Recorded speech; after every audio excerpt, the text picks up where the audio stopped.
법인의 주주 명부에는 보이지 않는 공적 주주가 있습니다. 바로 국가입니다. 기업의 청산 및 양도 시 세금을 통해 주주권을 행사합니다. 균형 있는 배당 정책이 필요한 시점입니다.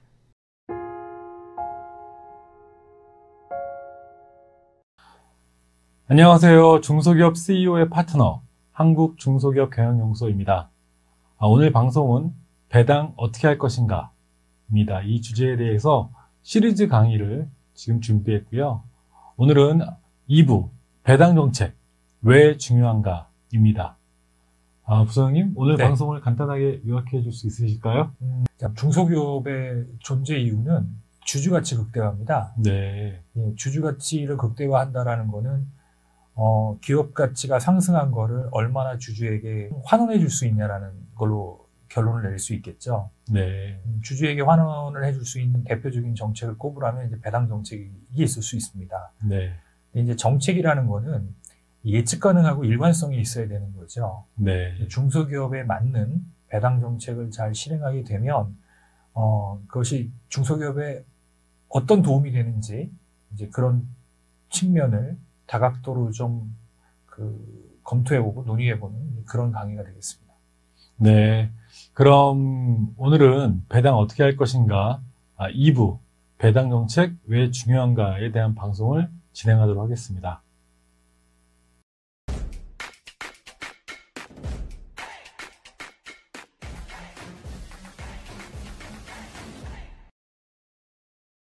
자, 2부 배당 정책 왜 중요한가에 대한 강의를 진행하도록 하겠습니다.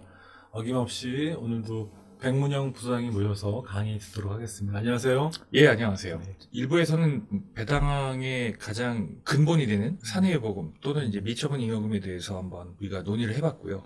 네. 2부에서는 이제 배당 정책을 왜 기업이 도입해야 되는지 중소기업 관점에서 한번 논의를 해보는 게 의미가 있을 것 같아서 테마를 이렇게 잡아봤습니다. 네. 신문 기사를 통해서 한번 배당 정책의 중요성을 한번 이야기를 해볼까요? 작년에 우리가 간주 배당 얘기가 나왔습니다. 그죠? 굉장히 이슈가 됐던 세법이었었죠. 네, 그렇죠. 근데 간주 배당의 히스토리를 한번 이렇게 살펴보면 2014년도에 이미 간주 배당에 유사한 제도가 이미 도입이 됐습니다. 이게 오래됐군요. 그렇죠. 예. 여기 기사 보시면 91년도에도 한번 비상장사를 대상으로 도입됐다가 실효성 논란 때문에 10년 만에 폐지됐고요. 14년도에도 이제 도입이 됐었고요. 14년도에는 주로 이제 상장 기업이었죠.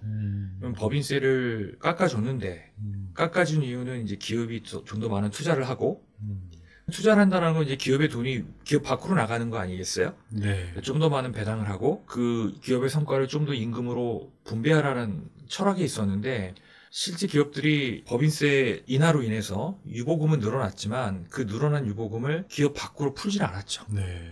예, 그래서 그때 나온 제도가 사내유보금 환류세제 들어보셨나 모르겠습니다. 들어봤습니다. 네, 다시 법인세 줄여준 것만큼 다시 세금으로 걷어서 국가가 그 돈을 직접적으로 민간에 풀겠다.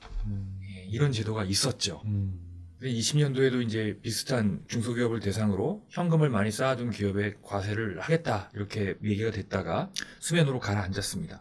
근데 이제 이걸 두고 어떤 분들은 이게 이제 무산됐다.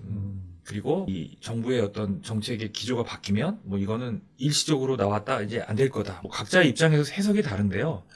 히스토리를 보면 이렇게 해석하는 게 맞지 않나 싶습니다.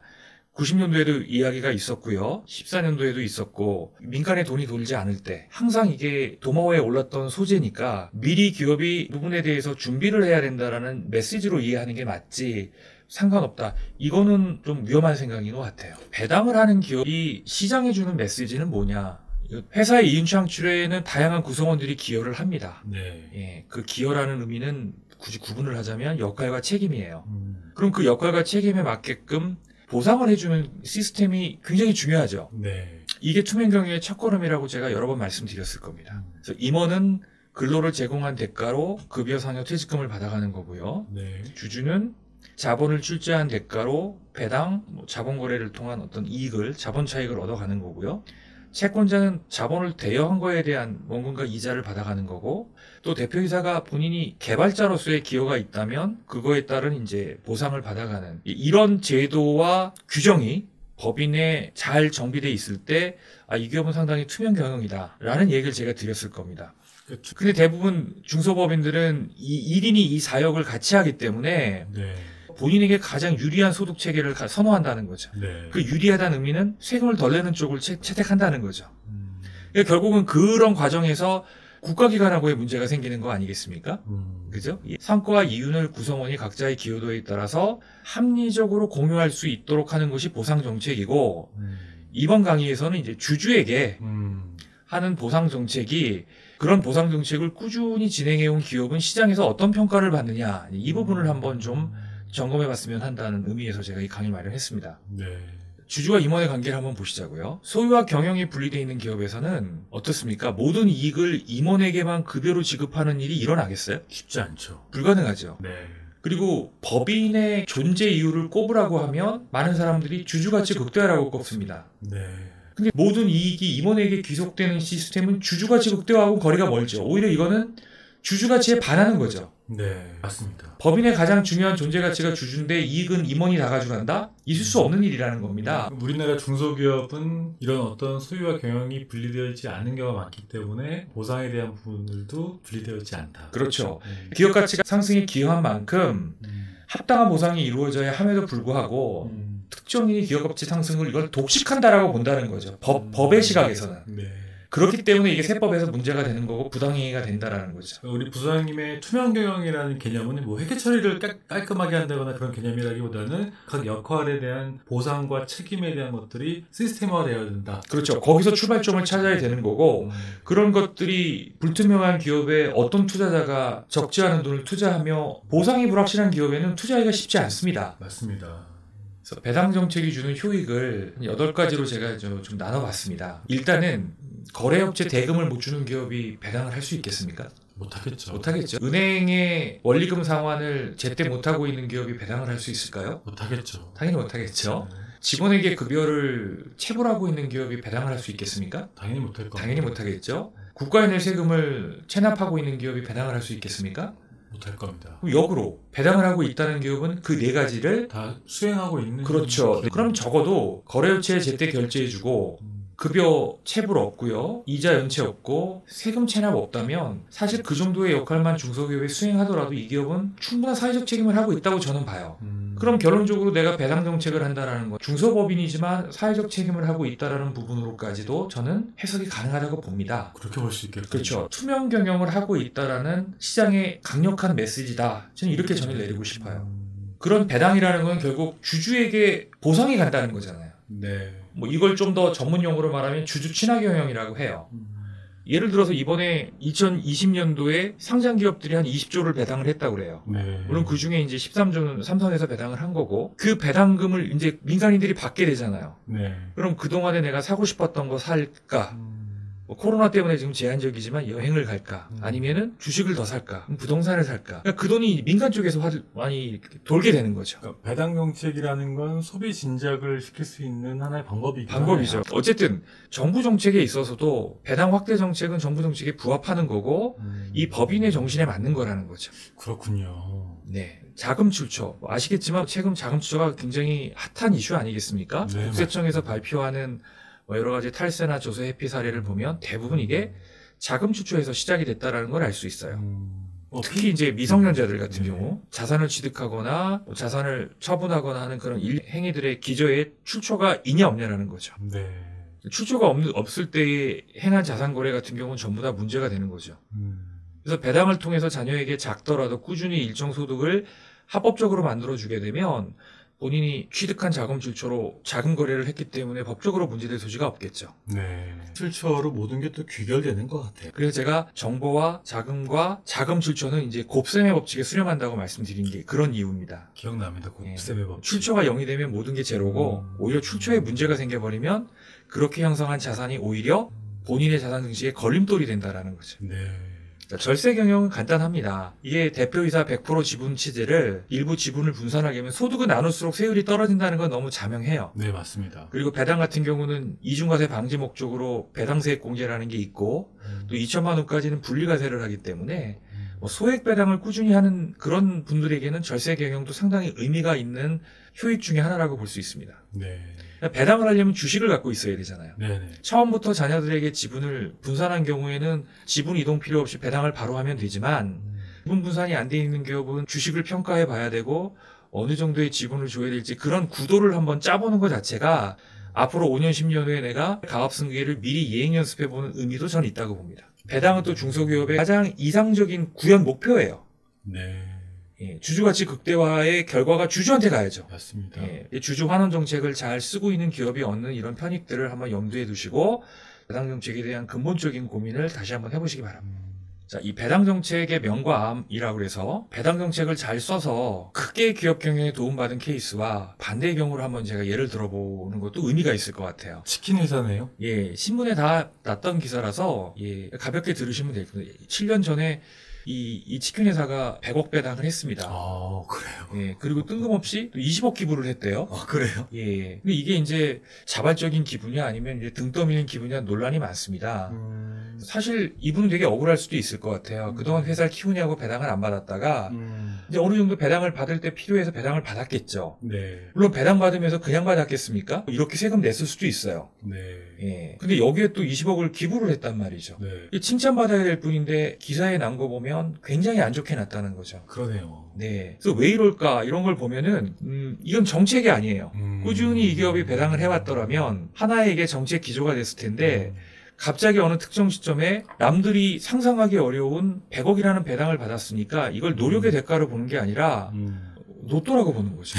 특히 가맹점 운용이 어려운 시기에 사주가 100억이라는 배당을 받는 것 자체를 좋게 볼 리가 없는 거죠. 그러니까 네네치킨의 대표는 정당하게 세금을 내고 어떻게 보면 이익을 그렇죠. 회수했는데도 불구하고 사회적 지탄을 받았던. 그렇죠. 네. 그게 이제 배당 정책이 없었기 때문에. 그렇죠. 정책이 아니었다는 거죠.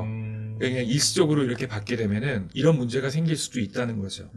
그래서 미리 꾸준하게 작더라도 배당을 해나갔더라면 이런 공격까지는 받지 않았을 수도 있지 않을까 하는 아쉬움에서 제가 이 사례를 한번 들어본 겁니다. 맞는 말씀 같아요. 그래서 아까 배당 정책이 필요하다는 말씀하신 네. 거잖아요. 기부행위조차도 과연 선의의 기부인지까지도 이제 도마에 오르는 상황이 된 거죠. 굉장히 큰 금액을 기부하신 건데. 예, 그렇죠. 여기 보시면은 이런 기사들이 있잖아요. 두 번째는 자, 배당만으로도 큰 기업이 가업승계에 성공한 케이스도 있습니다.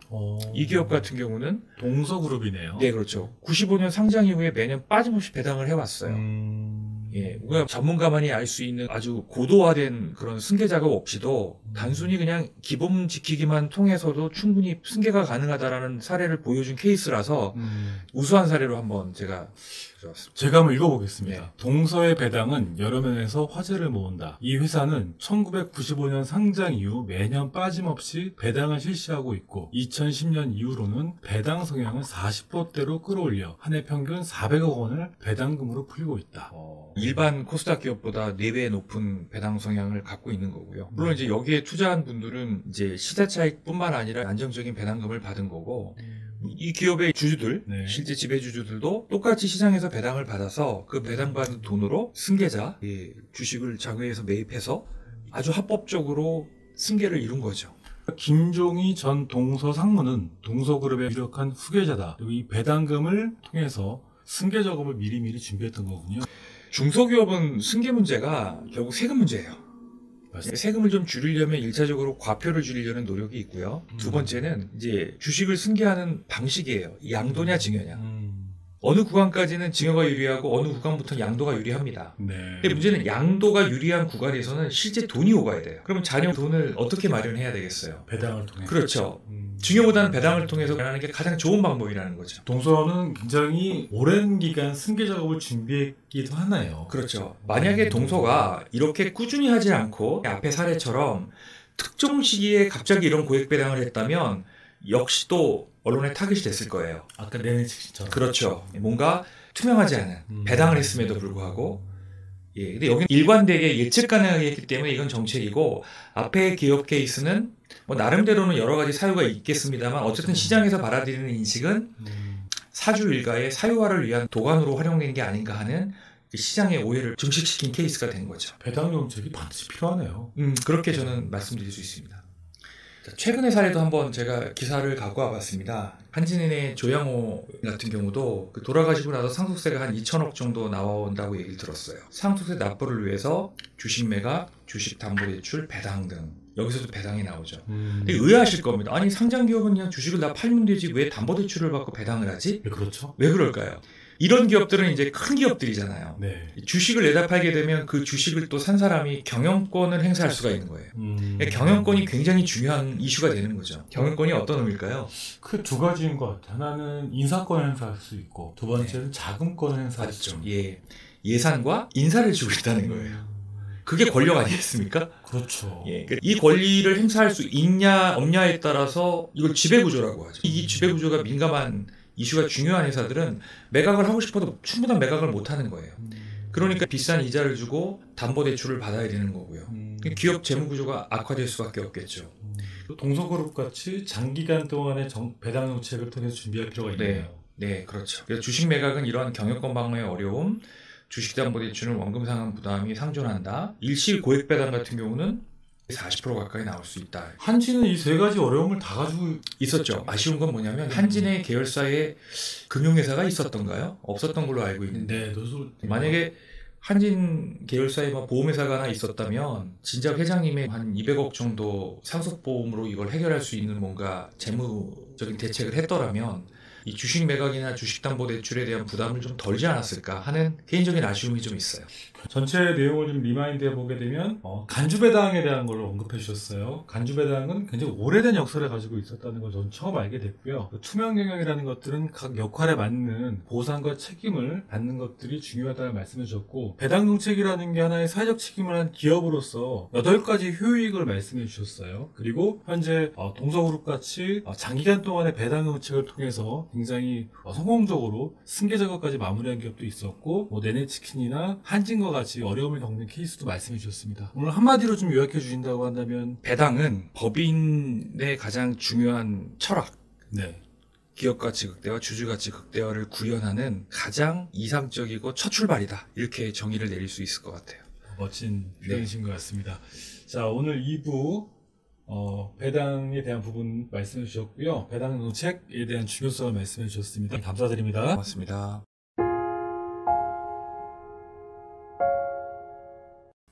오늘 방송이 도움이 되셨는지요? 매출은 영업에서, 이익은 관리에서 나옵니다. 대기업은 전문 인력이 있어서 기업이 받을 수 있는 혜택을 모두 챙기고 있습니다. 반면에 중소기업은 정보와 전문 인력의 부재로 정당한 권리를 찾지 못하는 경우가 많습니다. 한국중소기업경영연구소는 중소기업 CEO가 정당한 권리를 찾도록 돕고 있습니다. 어려운 현장에서 분투하시는 대한민국 중소기업 CEO 모두를 응원합니다. 감사합니다.